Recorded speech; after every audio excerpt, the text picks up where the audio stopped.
Standard 8 में chapter 3 जिसका नाम है पॉइंट्स ऑफ व्यू, उसके बारे में पढ़ेंगे।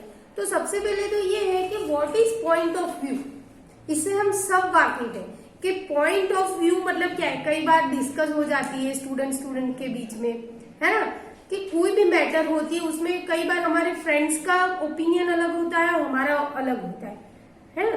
तो यही है हमें सीखना कि पॉइंट ऑफ व्यू क्या है। कोई एक ही मैटर होती है लेकिन उसी मैटर के ऊपर सबकी अलग अलग राय होती है। तो ये कॉमन वे है समझाने का कि ये पॉइंट ऑफ व्यू है ना। कि जैसे एक क्वेश्चन में ले लू कि what is the colour of mango, mango का कलर कौन सा है, तो कोई बोलेगा ऑरेंज, लेकिन कुछ बच्चे ऐसे भी होंगे जो ग्रीन बोलेंगे, तो वो भी सही है ना। ऑरेंज वाले भी सही है कि ऑरेंज जैसा कलर होता है ना वैसा, एकदम कई बार डार्क कलर भी होता है, तो कई बार कच्चे आम होते हैं तो उसका ग्रीन कलर भी होता है, तो दोनों सही है ना। तो कोई भी एक मैटर होती है लेकिन जितने लोग होते हैं उनका व्यू अलग अलग होता है, तो उसको बोलते हैं पॉइंट ऑफ व्यू। तो हमारे चैप्टर 3 में क्या है, तो यहाँ पर देखो एक्टिविटी 1 में दिया है read the following newspaper article from the Jalandhar news. तो कौन सी न्यूज, जालंधर न्यूज में एक आर्टिकल छपा गया है और उस आर्टिकल का नाम क्या है, केओस सीजन as traffic rules are ignored. जो ट्रैफिक रूल्स है वो इग्नोर होते हैं, और केओस का मतलब क्या होता है, ट्रबल, है ना। बहुत सारा प्रॉब्लम है किसका, तो ट्रैफिक का। जो ट्रैफिक रूल्स है उसको इग्नोर करा जाता है, ऐसा एक टाइटल वाला एक आर्टिकल दिया था। तो किसमें था ये आर्टिकल, कौन से न्यूज़पेपर में, तो जालंधर न्यूज में। और ये आर्टिकल किसने लिखा है, तो बाय जतिन सिंह। तो जैसे मैंने आपको सिंपल वे से समझाया कि पॉइंट ऑफ व्यू क्या होता है, सेम भी यहाँ पर एक आर्टिकल दिया है तो हम वो पढ़ेंगे। Let's read. Jalandhar January 19, here orders are made to ignore and rules made to forget.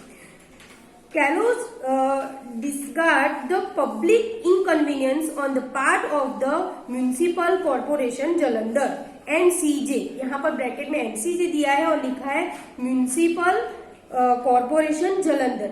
तो ये जो म्यूनिसिपालिटी के जो कर्मचारी हैं वो एक बता रहे हैं कि ये जो ट्रैफिक जो होते हैं ट्रैफिक, उसका मेन रीजन क्या है। तो उन्होंने ये बताया कि here orders are made to ignore and rules made to forget. तो उन्होंने ये डायरेक्ट ही बोल दिया कि जो भी रूल्स बनते हैं वो सब लोग भूल जाते हैं और रूल्स तो तोड़ने के लिए ही होते हैं। And indifference on the part of traffic police is just the beginning of the problem that results in the chaotic traffic situation in the city। जो म्यूनिसिपल कॉरपोरेशन है वो डायरेक्टली ब्लेम किसको दे रहे हैं, तो वो डायरेक्टली ब्लेम ट्रैफिक पुलिस को दे रहे हैं कि रूल्स तो हमने बना दिए लेकिन जिसका काम है, किसका काम है, तो ट्रैफिक पुलिस का काम आगे आता है जो वो बराबर करते नहीं है।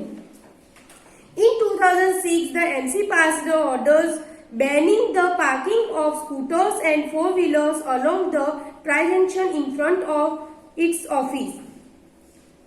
2006 में म्यूनिसिपल कॉरपोरेशन है, उन्होंने एक रूल पास करा था। तो बैनिंग मतलब मना करा था सबको कि जो ट्राई जंक्शन है वहां पर किसी को पार्क कर, स्कूटर के फोर व्हीलर पार्क करना नहीं है 2006 में।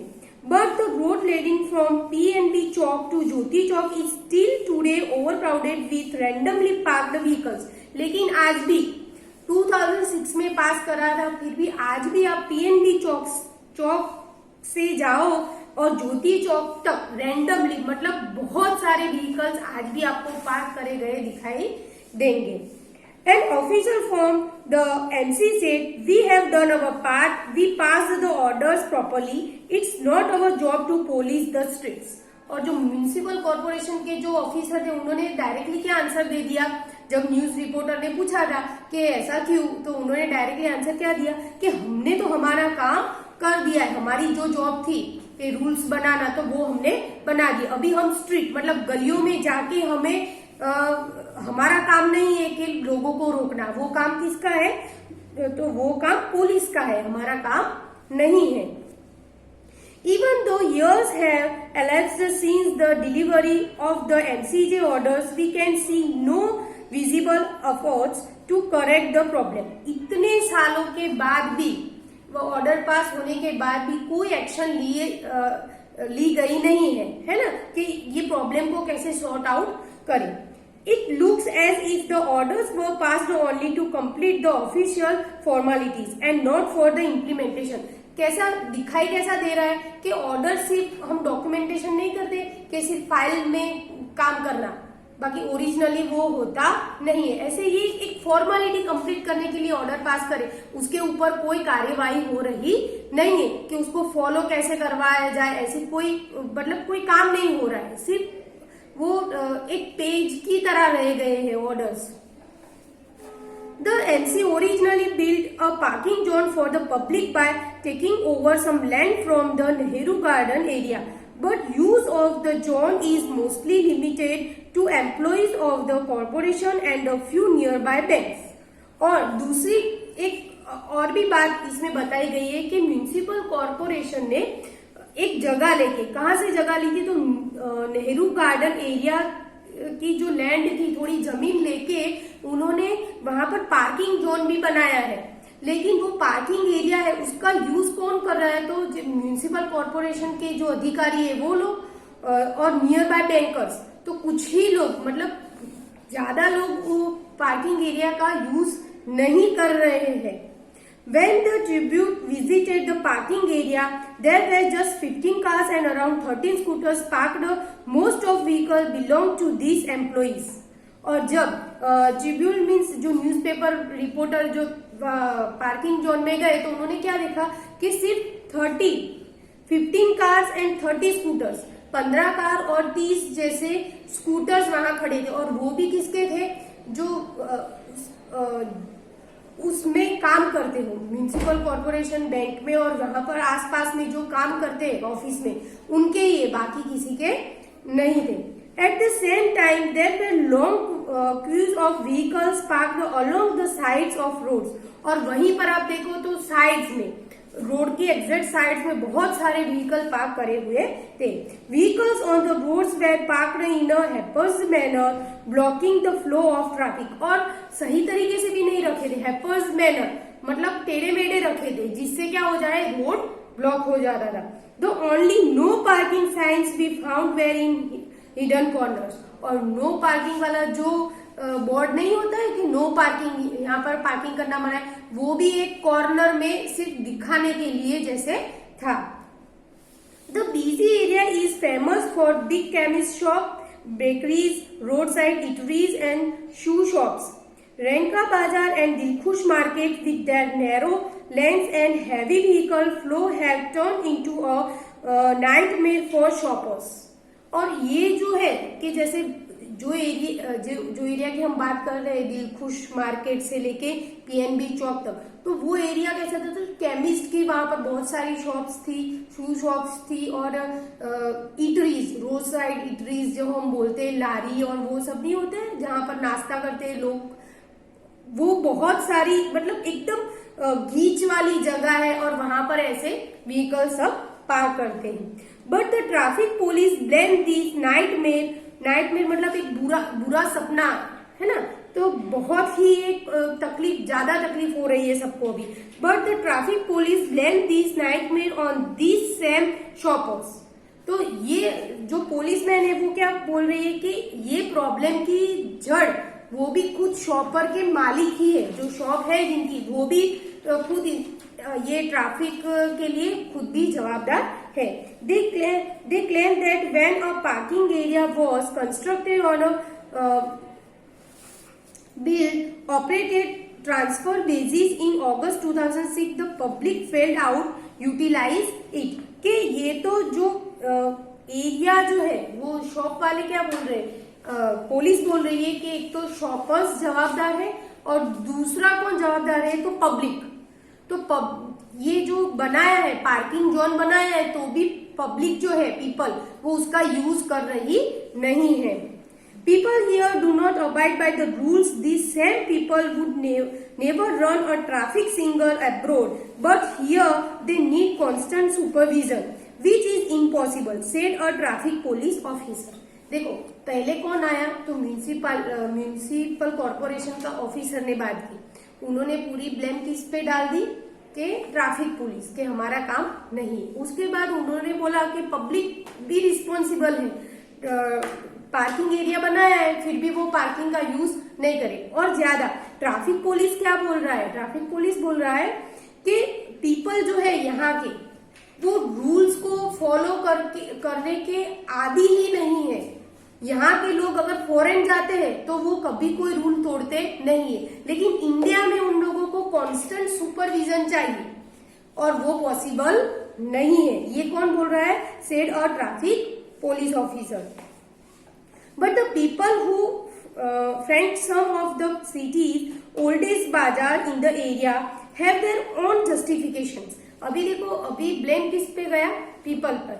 अभी लोग वहां के जो रोज आने जाने वाले जो लोग थे उनके पास भी अपना खुद का जस्टिफिकेशन था, पॉइंट ऑफ व्यू था कि ये हैपर्समैन ये जो ट्रैफिक हो रहा है वो क्यों हो रहा है, तो उसका उनके पास अपना खुद का रीजन था। अब passing student told this reporter, एक लड़का वहां से मतलब एक स्टूडेंट वहां से जा रहा था तो रिपोर्टर ने उसको पूछा कि ये इसकी प्रॉब्लम क्या है। The authorities charge too much for parking. Who will pay 25 bucks for only 15 or 20 minutes? वो क्या बोल रहा है कि इसके लिए म्यूनिसिपल के जो अथॉरिटी वो जिम्मेदार है, क्योंकि 5-10 मिनट के लिए 5 और 10-15 मिनट्स के लिए कौन 25 बक्स देगा। मतलब सोच लो कि आपको 25 रुपीज देने हैं, ये पैसे फॉरेन कंट्री का यूज करा है वर्ड, लेकिन सोचो कि आपको कहीं रुकना है खाने के लिए कि बाइटिंग करने के लिए, थोड़ी भूख लगी है, आपको एक वड़ा पाव खाना है कि कुछ खाना है और वहां पर आप पार्किंग करते हो अपना बाइक के कुछ, और पार्किंग के लिए आपके पास 25 रुपीज ले रहे हैं, है ना। तो ये स्टूडेंट ऐसा बोल रहा है कि मुझे भूख लगी है, मैं कुछ थोड़ा स्नैक्स खाने के लिए मैं मेरा बाइक पार्क करूंगा और पार्किंग के लिए मुझे 25 देने पड़े, तो क्या मतलब है, ये तो हमारे लिए बहुत ज्यादा है। मतलब if you just want to gaze tomato soup and have a tikki bite at the tikki corner, you shouldn't have to pay so much. आप सोचो कि 25 रुपीज का ही वड़ा पाव आता है और आपके पास 25 रुपीज पार्क करने के लिए ले, तो आपको वो महंगा पड़ जाता है। With the shoppers floating traffic and parking rules and the authorities and police indifferent to the problem, सब अपने अपने व्यू एक्सप्लेन कर रहे हैं कि ये ट्रैफिक क्यों हो रहा है, कैओटिक क्या है, ट्रैफिक जो हो रहा है वो किसके लिए हो रहा है, सबके पास अलग अलग अपना पॉइंट ऑफ व्यू है। The situation is doomed to chaos, सबके पास पॉइंट ऑफ व्यू तो है लेकिन जो ओरिजिनल प्रॉब्लम है वो सेम टू सेम है, उसमें कोई फर्क आता नहीं है। तो ये एक न्यूज़पेपर का एक आर्टिकल है, उसमें ये जो प्रॉब्लम है इस आर्टिकल में आपको सीखना क्या है, तो आपको ये सीखना है कि कभी भी आपको पता होगा कि डायरेक्ट स्पीच और इनडायरेक्ट स्पीच है ना, तो ये आपको सिखाता है कि कैसे डायरेक्ट स्पीच में लिखते हैं और कैसे इनडायरेक्ट स्पीच में लिखते हैं। तो इसमें आपको ये समझना है कि कभी भी आप कोई भी एग्जैक्ट वर्ड लेते हो, जैसे यहाँ पर देखो कि people are do not abide, यहाँ पर थर्ड जो है वहां पर देखो कि इन्वर्टेड कॉमा में जो वर्ड्स बोले गए हैं, कुछ सेंटेंस इन्वर्टेड कॉमा में है और कुछ सेंटेंस विदाउट इन्वर्टेड कॉमा है। तो जो इन्वर्टेड कॉमा है वो एग्जैक्ट वर्ड है और जो विदाउट कॉमास है वो जो ये जतिन सिंह है वो अपने खुद के वर्ड यूज कर रहा है। तो इस चैप्टर में हमें ये समझ में आया कि डायरेक्ट और इनडायरेक्ट कैसे हम यूज कर सकते हैं, कैसे हम लिखना चाहिए, और ये आपको रीड करना है और समझना है कि कौन कौन से सेंटेंस डायरेक्ट में है और कौन कौन से इनडायरेक्ट में लिखे गए। I hope you understood. Okay student, bye.